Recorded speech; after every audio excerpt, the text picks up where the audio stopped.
आगंतुक ज्वर हो चुका था निज ज्वर, ठीक है। निज ज्वर यानी कि दोष के भेद से होने वाला। निज तो क्या होते हैं, अगर व्याधि को 2 टाइप से डिवाइड किया है हमने, तो क्या बोला था? निज और आगंतुज, ठीक है। आगंतुज हम पढ़ चुके, अब हम पढ़ेंगे निज। निज यानी कि खुद के दोष की विकृति की वजह से। इनमें बाद में हो सकता है दोष कारण रहे, लेकिन इनमें क्या है, पहला कारण क्या था? बाहरी कोई आघात हो सकता है, कोई श्राप हो सकता है, लेकिन इनमें पहले विकृति का कारण कौन बनेगा? खुद के दोष। तो सबसे पहले अब ये है 7 प्रकार का, ठीक है। अपन को फोकस रखना है वात पित्त कफ पर। आपको वात पित्त कफ आता है, आप ये चारों भी लिख ही दोगे। तो सबसे पहले हम बात करते हैं वातज ज्वर की। आवाज आ रही है सभी को?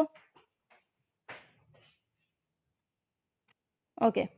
वातज ज्वर की अगर हम बात करते हैं तो देखिए, अब त्रिदोष को नहीं छोड़ना है आप लोगों को, वरना डाउट आएंगे, ठीक है। आपको त्रिदोष तो भूलना ही नहीं है, चाहे हम कोई सा भी भेद पढ़ रहे हो, त्रिदोष है। लेकिन भेद किस बेस पे दिया? कि यहाँ पर डोमिनेंसी, तीनों दोष में जिस दोष की डोमिनेंसी देखी जाती है, उसी के आधार पर उसका भेद कर दिया जाता है। लेकिन व्याधि हमेशा ये वाली, जो व्याधि जिसके लिए बोल दिया कि ये व्याधि त्रिदोषज है, तो आप उसमें कोई भी दोष नहीं छोड़ेंगे। आगे की डिजीज के लिए भी बता देती हूँ अभी, ठीक है। तो इसमें हम देख रहे हैं कि वातज ज्वर यानी कि डोमिनेंसी किसकी है? वात की, ठीक है। अब वायु की अधिकता रहेगी, तो जो अब क्या होगा इसके अंदर, अब वायु है, वायु कभी बढ़ती है कभी घटती है। वायु का ना तो स्थान फिक्स होता, ना आकृति फिक्स होती, ना ही उसमें वेदना फिक्स होती। वो डिपेंड करता है, कभी तेज हो जाती है, कभी कम हो जाती है। तो उसी के बेस पर यहाँ पर क्या होगा, जो टेम्परेचर है कभी बढ़ेगा कभी घटेगा, एकदम ऐसे कांस्टेंट नहीं रहेगा कि कंटिन्यूअस इतना ही टेम्परेचर उसका बना रहा है। कभी बढ़ जाएगा कभी घट जाएगा। वायु प्रकोपित है, आद्यमान होगा। अब आपको भेद को लेकर, जैसे मैंने आपको पिछली बार भी बोला है कि आप कुछ कुछ लक्षण, कुछ निदान फिक्स कर लीजिए हर दोष के, जो कि लिख सकते हो एग्जाम में, लिखने में ये काम आते हैं, इसीलिए बार बार बोल रही हूँ, ठीक है। वायु है, आद्यमान होगा। फिर अब देखो हम क्या बोल रहे हैं कि ये ज्वर है वातज ज्वर। तो वातज ज्वर कौन से काल में ज्यादा होगा? ये पहचान है। जैसे कि पेशेंट आएगा तो वो बोलेगा कि मेरे को बुखार, ऐसे बोलेगा, शाम के टाइम आता है, तो हमें पहचानने के लिए ये संकेत है एक तरह से हमारे लिए कि उसको, व्यक्ति को वातज ज्वर हो सकता है। शाम के समय वायु का प्रकोप रहता है, या वो बोले कि खाना खा लेता हूँ उसके 4-5 घंटे बाद बुखार आता है। तो ये पहचान करने के लिए बताया है कि वात प्रकोप काल में ज्वर क्या हो जाएगा? बढ़ जाएगा। जिस दोष का प्रकोप काल होगा उस काल में ज्वर बढ़ जाएगा। और क्या होगी? पाद सुप्ति, उसके हाथ पैरों में कोई भी सेंसेशन उसको फील नहीं होंगे।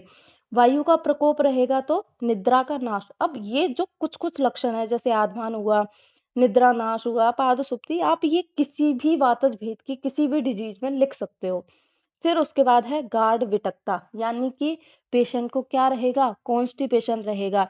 वायु, अब बॉडी के अंदर डिहाइड्रेशन वाली कंडीशन तो बनी रही है, फीवर है उसको, तो इस वजह से भी क्या है, लिक्विड उसके अंदर कम हो रहा है। दूसरा, वायु का रुक्ष गुण की वजह से क्या है, जो भी मल बना हुआ है उसको वो सुखा देगी, और सुखा देने के कारण उस पेशेंट को क्या हो सकता है? कॉन्स्टिपेशन हो सकता है। अभी मैंने आप लोगों को बोला कि वायु क्या करेगी? विमार गमन करेगी। विमार गमन करके जो शिर में शूल होता है, जैसे आप लोगों ने ये भी एक चीज पढ़ी होगी कि अगर आप मूत्र का वेग या मल का वेग रोकते हो तो क्या होता है? शिरशूल होता है। दोनों के अंदर आता है, एक में वर्ड आता है शिरोरुजा, एक में वर्ड आता है शिरोशूल। तो वो होता क्यों है? क्योंकि अपान वायु है या कोई भी वायु है, वो तिर्यक गमन कर जाती है, विमार्ग गमन कर जाती है। और अगर वो सिर में और हृदय में या कोई और भी पार्ट, यहाँ पर और भी लक्षण आ सकते हैं, इतने ही नहीं है, और भी आ सकते हैं। अंगशूल लिख सकते हो, बहुत कुछ लिख सकते हो इसके अंदर। तो सिर में और हृदय में वेदना देखने को मिलेगी। फिर है पित्त ज्वर। अब अभी क्या बताया मैंने आपको कि अगर आप माने तो आप ज्वर को क्या मान सकते हो? पित्त प्रधान त्रिदोष मान सकते हो, लेकिन बोलना आपको हमेशा त्रिदोष ही है। तो अब यहाँ पर पित्त की उष्णता बढ़ रही है, पित्त रहेगा, ठीक है। अब देखो ज्वर के अंदर क्या होता है? टेम्परेचर बढ़ता है, बॉडी के अंदर संताप बढ़ता है या उष्णता बढ़ती है। पित्त भी कैसे स्वभाव वाला? उष्ण स्वभाव वाला। तो ज्यादा तेज बुखार कौन से व्यक्ति को आएगा? जिसको, मतलब जिसके अंदर पित्त ज्वर होगा उसको ज्यादा दिक्कत आएगी, बजाय वात के और कफ के। पित्त ज्वर व्यक्ति को, रोगी को ज्यादा परेशान करेगा। तो इसमें क्या होगा? तीव्र वेग ज्वर, बहुत ज़्यादा हाई फीवर आएगा इसको।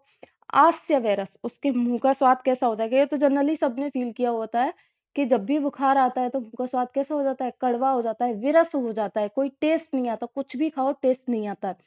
पित्त बढ़ा हुआ है तो तृष्णा, दाह, मूर्छा, भ्रम। अब ये तो आपको की पॉइंट की तरह रट लेने हैं, हर पित्तज में। अभी आप इतनी डिज़ीज़ देखोगे, आगे अपन पांडु पढ़ेंगे, हृदय रोग पढ़ेंगे, कोई भी पढ़ेंगे, उसका पित्तज भेद पढ़ोगे ना, आपको ये 4 चीज़ें तो वहाँ रखी हुई मिलेंगी। तो कुछ-कुछ की पॉइंट बनाते चलिए कि आपको जैसे एग्ज़ाम में सब ब्लैकआउट हो जाता है, तो आप ये तो लिख के आ ही सकते हो, ठीक है? फिर है पित्त, पीत विनमूत्रता, जो उसको जो भी वो मल त्याग या मूत्र त्याग करेगा, वो अधिक ज़्यादा येलो होगा, बहुत ज़्यादा पेल होगा, ठीक है? नेत्रों में पीलापन, अगर पित्त का क्या है, डिपोज़िशन शुरू हो जाए, आलोचक पित्त होता है, पित्त बढ़ा हुआ है, तो आँखें भी कैसी लगेंगी? पीली-पीली फ़ील होंगी। अब अरुचि क्यों होती है? अब आप बोलो कि हाँ, पित्तज है, अरुचि क्यों? लेकिन आप ये नहीं भूल सकते इसमें कि इसमें अग्नि अपने स्थान में नहीं है, तो अरुचि तो यहाँ वातज ज्वर में भी होगी, पित्तज ज्वर में भी होगी और कफज ज्वर में भी होगी। सभी प्रकार के ज्वर में अरुचि तो देखने को मिलेगी। और यहाँ पर क्या हो सकता है? अतिसार हो सकता है, डायरिया हो सकता है। पित्त के अगर पित्त द्रव, सर और उष्ण गुण में अधिक बढ़ा हुआ है, वापस से सुनिए, अगर यहाँ पर पित्त अपने द्रव, उष्ण और सर गुण में बढ़ जाता है तो उस पेशेंट को, ज़रूरी नहीं है हर किसी को हो, लेकिन अगर डिपेंड करता है पित्त अपने कौन से उष्ण गुण में तो हमेशा बढ़ेगा। ज्वर है तो उष्ण गुण में तो पित्त की वृद्धि होगी ही होगी, लेकिन अगर उष्ण के साथ पित्त के द्रव और सर गुण भी बढ़ गए, तो क्या होगा उसको? डायरिया हो जाएगा, क्योंकि जो भी मल जमा हुआ है, जो भी मल रेक्टम के अंदर उपस्थित है, उसको क्या करेगा? पित्त द्रव और सरगुण के कारण उसका भेदन करके उसको बाहर निकालेगा। फिर है कफज ज्वर। कफज ज्वर में क्या होगा? कफ वाले लक्षण, अरुचि होगी, लाला स्राव, सलाइवेशन बहुत ज़्यादा होगा, कफ बढ़ा हुआ है, अग्निमांद्य रहेगी, कफ वाले व्यक्ति को निद्रा अधिक आएगी, शरीर में जकड़ाहट। कहाँ देखा हमने? आम बनती है इसके अंदर। आम बन रहा है पूरी बॉडी में, वो फैल रहा है तो बॉडी के अंदर स्टिफनेस रहेगी ही रहेगी, गुरुता रहेगी। अब जकड़ाहट है, कफ की अधिकता है और देखो, जैसे अभी पित्त में बोला है, ऐसे ही कफ के आपको ये लक्षण जो यहाँ से लेके सारे, कफ के तो सारे ही लिख सकते हो। कफ के तो सारे लक्षण हर डिज़ीज़ के अंदर आएँगे।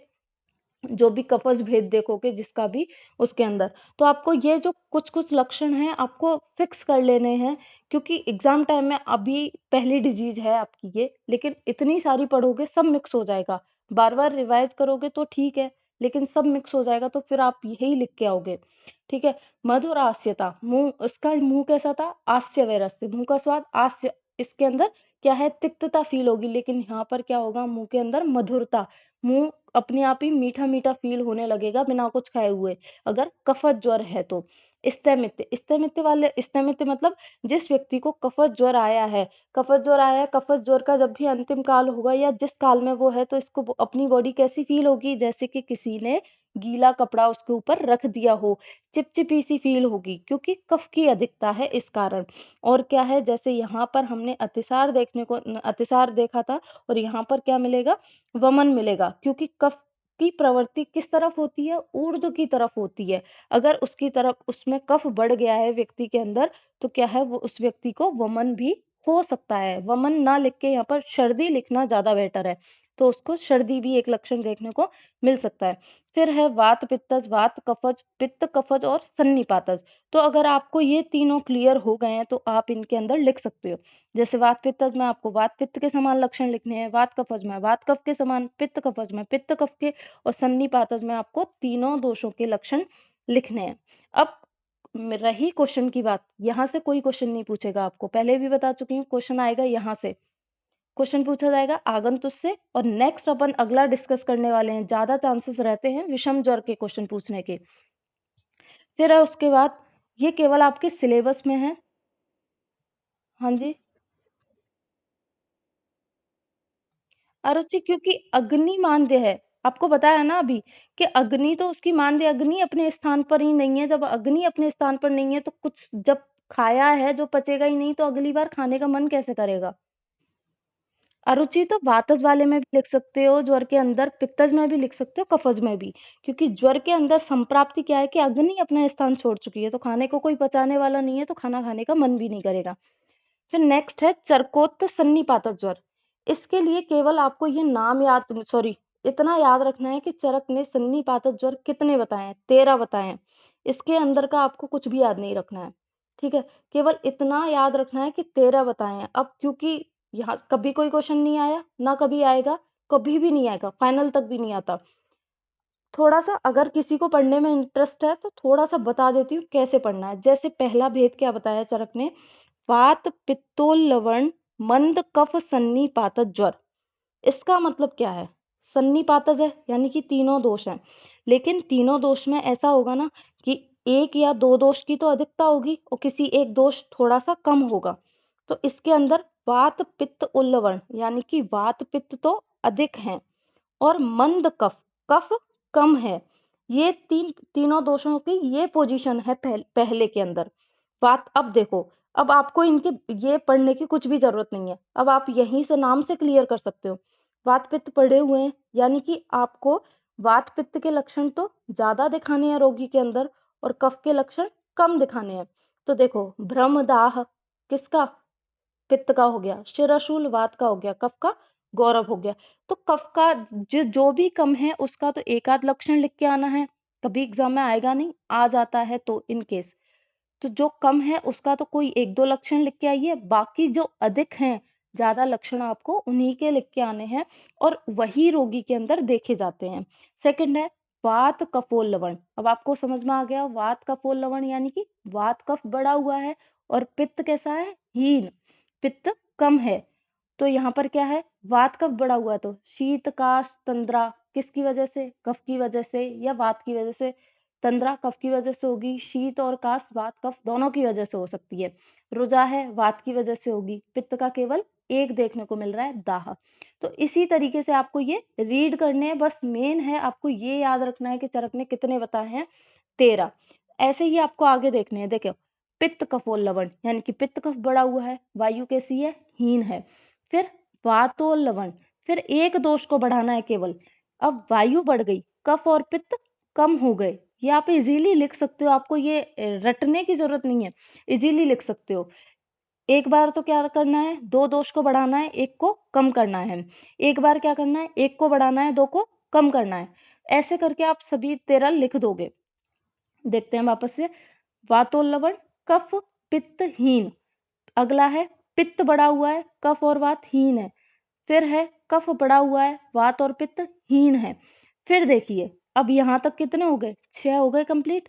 फिर उसके बाद है कफ बढ़ा हुआ है, अब एक दोष को बढ़ाना है, एक को बीच में लाना है, एक को कम करना है।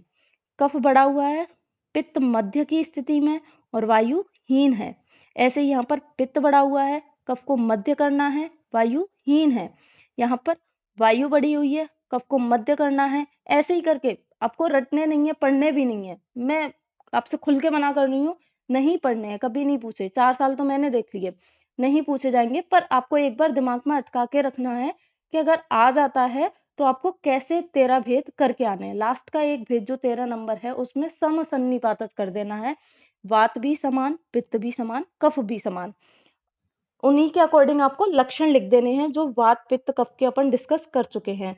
जो चीज़ पूछी नहीं जाएगी, टाइम भी वेस्ट नहीं करना है। तो अगला है आश्रय भेद। आश्रय यानी कि अब ज्वर जो है, अगर ज्वर गंभीर होता है, जैसे कि ज्वर की स्टार्टिंग तो करा दी रस धातु ने, लेकिन ज्वर अगर बढ़ता है तो ज्वर क्या है? ज्वर है या कोई भी डिजीज है, जो भी जैसे कि त्रिदोष हो मेनली, वो क्या होती हैं? बाद में धातुओं की तरफ गमन करना शुरू कर देती हैं।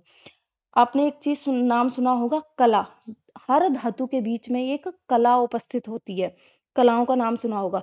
तो जब भी जो ज्वर है एक धातु से दूसरी धातु में प्रवेश करता है, चाहे वो ज्वर के लिए बात कर रहे हैं हम, चाहे वो विष के लिए भी ये चीज यूज की जाती है, तो वो कलाओं से होकर के प्रवेश करता है एक धातु से दूसरी धातु में। ऐसे नहीं होगा कि आज रस धातुगत ज्वर हुआ है तो तुरंत ही शुक्र धातुगत हो जाए, ऐसा नहीं होगा। कला से पहले रस से रक्त की तरफ जाएगा तो कला की तरफ प्रवेश करके ऐसे करके धीरे धीरे ये आगे बढ़ते हैं। तो इसमें भी आपको कैसे लिखना है? जैसे कि क्या है, जैसे बता दिया कि 7 प्रकार के हैं, अपनी 7 धातु हैं, तो आश्रय, भेद से ज्वर कितने प्रकार के होंगे? 7 प्रकार के होंगे। यहाँ से भी कोई क्वेश्चन नहीं आता, यहाँ से क्वेश्चन आता है पीजी एंट्रेंस के अंदर। तब एक लक्षण देख के आपको पूछ लिया जाता है कि ये कौन-सा धातुगत ज्वर है, ठीक है? तो आपको ये अभी के लिए कैसे याद रखते हैं? अभी के लिए जैसे रस धातु की विकृति के जैसे लक्षण देखने को मिलते हैं, वैसे ही ज्वर के, जैसे रक्त की विकृति के वैसे ही ज्वर के, ऐसे लिखने हैं आपको अभी के लिए। क्वेश्चन क्या-क्या पूछे जाते हैं मैं बताती हूँ आपको। रस धातुगत ज्वर का लक्षण है। अब अगर रस धातु की विकृति होगी, तो विकृति में क्या-क्या होगा? या फिर रस दुष्टि के जो हेतु होते हैं, उन्हीं के जैसे इनके अंदर लक्षण देखने को मिलेंगे। रस धातु की विकृति है, रस धातुगत ज्वर है, गुरुता होगी। आपको जैसे इसके लिए कुछ याद करने की जरूरत नहीं है, आपको कफ के जैसे लक्षण लिखने हैं, क्योंकि आपको कई बार बताया गया है कि रस का अगर आपको दोष से कोरिलेशन करना है तो आप कफ से कीजिए। तो गुरुता है, दीनता है, अरुचि, सर्दी, जृंभा। छोड़िए, क्वेश्चन बताती हूँ। रक्त धातु, रक्त धातु विकृत है। अब रक्त विकृत है, पित्त भी विकृत होगा। रक्त का आपने सुना होगा, अब रक्त का अपने जो स्किन है डायरेक्ट कांटेक्ट होता है, तो जो भी स्किन डिसऑर्डर होते हैं वो कब देखने को मिलते हैं? जब रक्त धातु की विकृति होती है। जैसे हम आगे कुष्ठ पढ़ेंगे, विसर्प पढ़ेंगे, विद्रधि पढ़ेंगे, इन सब में रक्त धातु की विकृति होती है, तब जाके ये स्किन डिसऑर्डर होते हैं। तो अगर आपको कोई बोले कि मेरे को ये सोरायसिस हुआ है, एक्जिमा हुआ है, तो आपको क्लियर कट समझ जाना है कि उसके रक्त की विकृति है। आपको ब्लड प्यूरिफाई करना है। ये तो रहा थोड़ा हट के पॉइंट। यहाँ से क्या क्वेश्चन आएगा? रक्तज पीड़ का उत्पन्न आप लिख दोगे, तृष्णा है, यहाँ पे आपको कैसे लक्षण लिखने हैं? पित्त वाले लिखने हैं। क्वेश्चन यहाँ से भी नहीं आएगा एंट्रेंस के अंदर, रक्त से कोई क्वेश्चन नहीं आता। क्वेश्चन आता है मांस धातु से, ठीक है? मांस धातु से पूछा जाता है अंतर्दाह, अंतर्दाह लक्षण कौन से ज्वर का, कौन से धातुगत ज्वर का लक्षण है? 2 के अंदर देखा जाता है, तब वहां पर टिक करके आना आता है मांस धातु और मज्जा धातु, दोनों के अंदर अंतर्दाह। ये क्वेश्चन आते हैं, अब भी आपके इतने काम के नहीं है। मांस धातु में क्या-क्या देखने को मिलेगा? अंतर्दाह। अब ये आपको तब समझ में आएगा जब अंतर्वेग और बहिर्वेग ज्वर पढ़ेंगे अभी थोड़ी देर बाद, तब बताऊँगी। अंतर्दाह के लिए दूसरा ये समझ सकते हैं, देखो अभी मैंने आपको बोला कि ज्वर जो है, वो कलाओं से होकर धातुओं की तरफ प्रवेश कर रहा है। जैसे-जैसे जाता जाएगा, यहाँ पर क्या है, अब ज्वर जैसे-जैसे आगे जाएगा, दोष जो है अधिक से अधिक प्रकोपित होते जाएँगे। आपको एक पिछली क्लास में बताया था कि एक ऐसा पेशेंट होता है जिसकी बॉडी बाहर से तो ठंडी होती है, लेकिन अंदर से उसको खुद की बॉडी में बर्निंग फील होती है, दाह फील होता है, उष्णता फील होती है। वो मेनली जो पेशेंट होता है वो होता है मांस धातुगत ज्वर का या फिर अंतर्वेग ज्वर का। क्योंकि ज्वर है, जैसे जैसे अंदर की तरफ प्रवेश करेगा उष्णता बढ़ती जाएगी। अब मांस धातु तीसरी धातु है, रक्त से होकर मांस तक पहुंच गया है, दाह बढ़ता जाएगा। फिर उसके बाद तृष्णा, मोह, अतिसार, पूतिगंधता छोड़ दो। फिर है मेद धातु। मेद धातु में अब मेद मेद की विकृति यानी कि मेद के मल स्वेद की विकृति। वैसे हमने क्या देखा था इसके अंदर, सुन लीजिएगा ध्यान से। क्या देखा था? स्वेद का अवरोध होता है, स्वेद व स्रोतस का अवरोध होता है। लेकिन अगर यहाँ पर इस धातु की विकृति है, वो थी सामान्य ज्वर की बात, लेकिन अगर वो धातुगत ज्वर में हो जाता है, स्पेशली मेद धातुगत ज्वर हो जाता है, तो वहां पर अगर मेन धातु की विकृति होती है, तो उसके मल की विकृति के कारण, उस स्रोतस की विकृति के कारण अगर अति प्रवृत्ति स्रोतस विकृति हुई है, तो स्वेदा आधिक्य यहाँ देखने को मिलेगा। ज्वर के साथ साथ उसको स्वेदा आधिक्य होगा। क्लियर कर लीजिएगा। स्वेदा आधिक्य केवल मेद धातुगत ज्वर में आएगा। सामान्य ज्वर जो हमने पढ़ा है उसके अंदर तो स्वेद का अभाव हो जाता है, स्वेद बाद में प्रवृत्त होता है। यहाँ पर वमन होगा, गंध के प्रति असहिष्णुता। अब ये पॉइंट आपको यहाँ से क्लियर हो जाना चाहिए कि अगर उसके अंदर स्वेद बढ़ रहा है, तो स्वेद बढ़ रहा है तो खुद की बॉडी से उसको बहुत ज्यादा स्मेल आएगी और वो उसको सहन नहीं कर पाएगा और अरुचि देखने को मिलेगी। फिर है अस्थिगत ज्वर। ज्वर प्रवृत्त करता जा रहा है धातुओं की तरफ, धातुओं की विकृति बढ़ती जा रही है, धातुओं की विकृति बढ़ेगी यानी कि लक्षणों की तीव्रता भी बढ़ेगी। ठीक है, यहाँ से ये क्वेश्चन पूछा जाता है, अतिसार और वमन दोनों लक्षण एक साथ कौन से धातुगत ज्वर में देखने को मिलते हैं? वो है अस्थि धातुगत ज्वर में। अस्थि धातुगत ज्वर में उसको एक तो पेनफुल बहुत ज्यादा होता है, क्योंकि उसकी हड्डियों में पेन होता है। हड्डियों में जो उसकी बोन्स हैं बोन्स, जॉइंट्स सब में पेन होता है और वो पेन की वजह से और पित्त और कफ सारे दोषों की विकृति की वजह से उसको ये सारे सिम्पटम आगे को देखने को मिलते हैं। फिर है अस्थि वेद होगा, कंठ कूजन होगी। अब अस्थि का सीधा-सीधा कोरिलेशन किससे है? वायु से है। तो उसकी वायु की वजह से क्या होगा अगर उस वो कुछ बोल भी नहीं रहा है फिर भी उसके गले से क्या है, जैसे छोटे बच्चे कुकिंग साउंड करते हैं ना, मतलब कुछ समझ में भी नहीं आता है लेकिन वो साउंड करते ही रहते हैं। ऐसी आवाज़ उनके गले से निकलती है, कंठ कूजन होता है। और हाथ-पैर पटकना, उसको इतना पेन होगा कि खुद के हाथ-पैर वो पटकता है क्योंकि जॉइंट्स में पेन होता है, बोन्स में पेन होता है, इसलिए वो ज़मीन पर हाथ-पैर पटकता है। फिर है उसके बाद मज्जा धातु। मज्जा धातु में क्या है? वही अंतर्दाह। देखो आपको बताया था बहिर्शीत, बाहर शीतता और अंदर दाह, मज्जा धातु में। अभी याद रख लीजिएगा, अभी के एग्जाम के लिए जरूरी नहीं है, आगे पूछे जाते हैं। फिर है शुक्र धातु। शुक्र धातुगत अगर ज्वर हुआ है तो ज्वर जो शुक्र धातुगत ज्वर है उसमें क्या है, शुक्र का बॉडी से बहुत ज्यादा मात्रा में स्राव होगा, बहुत ज्यादा वो निकलेगा।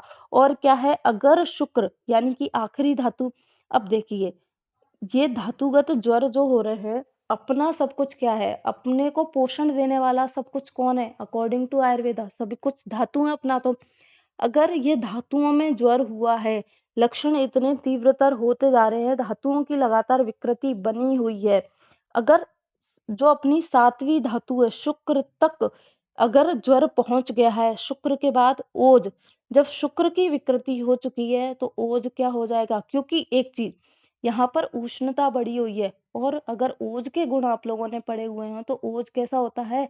शीत गुण वाला होता है। तो ओज का अगर नाश हो गया, अगर शुक्र धातु का बहुत ज्यादा बॉडी से स्राव हो गया तो आगे क्या है, ओज का निर्माण नहीं हो पाएगा और ओज के निर्माण न होने की वजह से क्या हो जाएगी? मृत्यु हो जाएगी। तो ये भी पूछा जाता है मृत्यु कौन से ज्वर में होती है, तो वो है शुक्र धातु में। कॉन्सेप्ट क्या है कि शुक्र का अगर अधिक मात्रा में स्राव हो गया तो शुक्र खत्म तो सब कुछ खत्म, तो व्यक्ति मर जाएगा। अभी इतना लोड नहीं लेना है इनका। अभी के लिए क्वेश्चन है वेरी वेरी इंपॉर्टेंट, इसको स्टार मार्क कर लीजिएगा और बहुत ध्यान से सुनिएगा, बहुत इंपॉर्टेंट है ये क्वेश्चन। लिख लीजिएगा, क्वेश्चन जरूर आएगा यहाँ से। विषम ज्वर बहुत इंपॉर्टेंट है। अब विषम ज्वर, विषम मतलब जिसका विषम, इस वर्ड से ही क्लियर है सब कुछ उल्टा सीधा हो रहा है। क्या? ज्वर का आरंभ, जिस ज्वर का आरंभ क्रियाकाल विषम हो, यानी कि आना नहीं था फिर भी आ गया, जैसे कि प्राकट ज्वर देखें, शरद ऋतु में पित्त के स्वभावतः बढ़ने से ज्वर आना था, वो हो गया प्राकट ज्वर। लेकिन जिसका आरंभ कोई काल ही नहीं था कि इस समय पर ज्वर आ ही नहीं सकता, कुछ भी नहीं था फिर भी वो आ गया, जिसका काल या आरंभ विषम हो उसको विषम ज्वर बोला जाता है। अब देखिए इसकी संप्राप्ति, इस ज्वर की संप्राप्ति में देखिए ध्यान से क्या है, अल्प बल दोष, जिन व्यक्तियों का बल अल्प है, ठीक है, ज्वर मुक्त दोष और धातु विषमता और मिथ्या आहार, सारी चीजें एक साथ होंगी। क्या क्या? शरीर के अंदर बल की कमी है, पहले उसको ज्वर आया था, ज्वर आने के बाद वो ठीक हो गया, ठीक होने के बाद उसने वापस मिथ्या आहार विहार किया, प्लस धातुएं उसकी विषम हो रखी हैं। निदान इसके लिए सारे होंगे एक साथ विषम ज्वर के लिए। धातु भी विषम है, शरीर के अंदर बल की कमी है, ज्वर से पहले मुक्त हो चुका था। और यानी कि विषम ज्वर कब आता है? विषम ज्वर आएगा कब? जब पहले कभी उसे ज्वर आ चुका होगा और वापस उसने मिथ्या आहार विहार का सेवन किया होगा, तब क्या होगा? और धातुएं उसकी ऑलरेडी विषम चल रही हैं, ठीक है, मिथ्या आहार विहार का सेवन किया, धातुएं विषम है, तो क्या होगा? धातुओं में लीन दोषों का पुनः प्रकोप। जैसे आप लोगों ने ये चीज सुनी होगी कि अगर हम संशोधन कर्म नहीं करवाते हैं, केवल शमन चिकित्सा लेते हैं, तो शमन चिकित्सा से क्या होता है? दोष बॉडी के बाहर नहीं निकलते, उनका वहीं शमन कर दिया जाता है। लेकिन अगर आप वापस निदान का सेवन करते हो तो दोष पुनः प्रकोपित हो जाते हैं। सेम कॉन्सेप्ट इसी के अंदर लगता है कि आप ज्वर मुक्त हुए लेकिन संशोधन चिकित्सा से नहीं, शमन चिकित्सा से। आपके अंदर ज्वर, जैसे ज्वर अभी उतराई है और क्या हुआ है, आपने पुनः आहार विहार का सेवन किया है। जब भी किसी व्यक्ति को फीवर आता है, बहुत ज्यादा वीकनेस आ जाती है, वापस से उसका बल आने के लिए, जठराग्नि को अपने स्थान में आने के लिए सब चीजों में समय लगता है। लेकिन मान लो उसने किसी भी चीज़ का वेट नहीं किया, खुद को एकदम ठीक नहीं होने दिया, वापस से मिथ्या आहार-विहार का सेवन किया। तो जो दोष थोड़े बहुत शांत पड़े थे, वो कैसे हो जाएँगे? पुनः प्रकोपित हो जाएँगे। तो धातुओं में जो दोष लीन हो गए थे, वो पुनः प्रकोपित, लीन यानी कि जो छुपे हुए थे, जो एक जगह जाके स्थित थे, उनको थोड़ा-सा बाहर से कोई भी ये आहार-विहार निदान मिला, वो पुनः प्रकोपित हो गए। पुनः प्रकोपित होने से क्या हुआ? रस, रक्त आदि में पुनः दोषों का संचय। प्रकोपित हुआ, प्रकोपित होके क्या है? वही वापस से वही फिजियोलॉजी आएगी, रस धातु की विकृति होगी, आगे वही स्रोतो-अवरोध, वही आप वापस से यहाँ पर लिख सकते हो। इन दोषों का पुनः संचय होगा और विषम क्रिया काल पूर्वक ज्वर का प्रकोप होगा। यानी कि विषम ज्वर क्यों बोला? कि इसका जो आरंभ है वो विषम है। विषम कैसे? क्योंकि एक बार ज्वर जा चुका था, ज्वर वापस नहीं आना चाहिए था, लेकिन आप ही की हरकतों से, मिथ्या आहार-विहार से दोष पुनः प्रकोपित हुए। पुनः प्रकोपित होके उन्होंने धातुओं को और विकृत किया और विकृत करने के बाद क्या हुआ? विषम ज्वर की उत्पत्ति हुई। अब विषम ज्वर की जो मेन इम्पोर्टेंट चीज़ है वो है ये 5।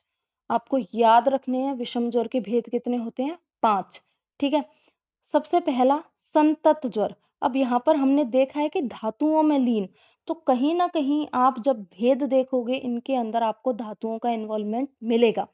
देखते हैं कैसे? सबसे पहला ज्वर है संतत ज्वर, ठीक है? नाम याद रखने हैं संतत, सतत, अन्य दुष्क, तृतीयक और चतुर्थक। अब सबसे पहले बात करते हैं हम संतत ज्वर की। संतत यानी कि सबसे पहले स्टार्टिंग कौन-सी धातु से होगी? पहली धातु से, रस धातु से।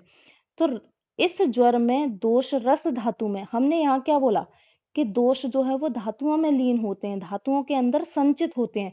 कौन सी धातु में संचित होंगे उसी के आधार पर बात आएगी, या फिर जो भेद है आपको याद रखना है कि संतत ज्वर में दोष कौन सी धातु में, सतत में कौन सी में, आपको ऐसे भी याद रखना है। तो संतत ज्वर में दोष कहाँ पर हैं? रस धातु के अंदर आश्रित हुए हैं, यानी कि सबसे ज्यादा विकृति इन्होंने की है रस धातु की, ठीक है? संतत ज्वर के आश्रय, अब मेन जो देखो, अब यहाँ पर भी आपको कंफ्यूजन हो सकता है। मेन जो इसका आश्रय है वो रहेगा रस धातु, लेकिन अगर ये बढ़ता है तो इसके 12 आश्रय और बताए हैं। 12 आश्रय यानी कि ये कहाँ-कहाँ और हो सकता है, या फिर इनके अंदर किस-किस चीज़ का इन्वॉल्वमेंट मिलेगा। तो 12 आश्रय में 3 दोष, वात, पित्त, कफ, 7 धातु और मूत्र, पुरुष, ये सब चीज़ों का इसके अंदर इन्वॉल्वमेंट रहेगा। आपको फोकस रखना है इस पर। कौन-कौन से दिन ज्वर आता है, इसी के आधार पर सारे नाम डिसाइड किए गए हैं इसके भेद। संतत का अर्थ है निरंतर, जो ज्वर कंटिन्यूअस बना रहे। ऐसे बोलते हैं सुबह बुखार आया फिर शाम को आया, लेकिन ये बुखार तो आता ही रहता है, कभी भी ये कम नहीं होता है। हमेशा ये बना ही रहेगा, कंटिन्यूअस ये बना ही रहेगा, इसीलिए इसका नाम है संतत, जो निरंतर बना रहे। अर्थात ये कितने दिन तक बना रहेगा? 7 दिन, 10 दिन या 12 दिन। हो सकता है 7 दिन में भी ठीक हो जाए, लेकिन ऐसे है, ऐसे बोल देते हैं ना कि आज बुखार आया, तो आज सुबह बुखार आया, दोपहर में नहीं था, शाम को फिर से आ गया, ऐसे बोल सकते हैं। लेकिन इसके अंदर क्या है? पूरे दिन कंटिन्यूअस बुखार होगा, कभी भी कम नहीं होगा। वो 7 दिन तक भी रह सकता है, 10 दिन तक भी रह सकता है और 12 दिन तक भी रह सकता है। 7, 10, 12 दिन तक ज्वर का निरंतर बने रहना ही क्या है? संतत ज्वर है। दोषों के प्रबल होने पर यह ज्वर असाध्य होता है। साथ में इनकी साध्य-साध्यता भी याद रखनी है, क्योंकि ज्वर जो है वो लगातार बने रहता है, बिल्कुल भी कम नहीं होता है। और रस धातु, धातुओं की जो शुरुआत है वही विकृत कर दी, आगे का सारा जो फिजियोलॉजी है सारी फेल हो गई। तो ये ज्वर कैसा हो गया? असाध्य हो गया। लगातार रहेगा, लगातार टेम्परेचर हाई रहेगा तो डिहाइड्रेशन बहुत ज़्यादा हो जाएगा। सीवियर डिहाइड्रेशन होने पर पेशेंट कोमा में चला जाएगा, कोमा में जाते ही उसकी डेथ हो जाएगी, ऐसा हो सकता है। फिर उसके बाद है सतत ज्वर। सतत ज्वर में क्या होगा? अब आगे की धातुओं की तरफ आपको आगे की ओर बढ़ना है। यहाँ पर दोष थे रस धातु में, अगला दोष जाएगा रक्त धातु में। इस ज्वर में कुपित दोष रस धातु को अपना आश्रय बनाते हैं, यानी कि रस धातु में जाकर के आश्रित हो जाएंगे। अब इसमें काल याद रखिएगा कि इस ज्वर में दिन व रात में कुल 2 बार बुखार आता है, यानी कि 24 घंटे में उस व्यक्ति को केवल 2 बार बुखार आएगा।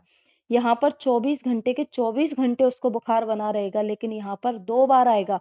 कभी भी आ सकता है, दिन में, रात में, लेकिन आएगा 2 बार, दिन व रात का मतलब 24 घंटे, ठीक है? आश्रय क्या हुआ? रक्त धातु।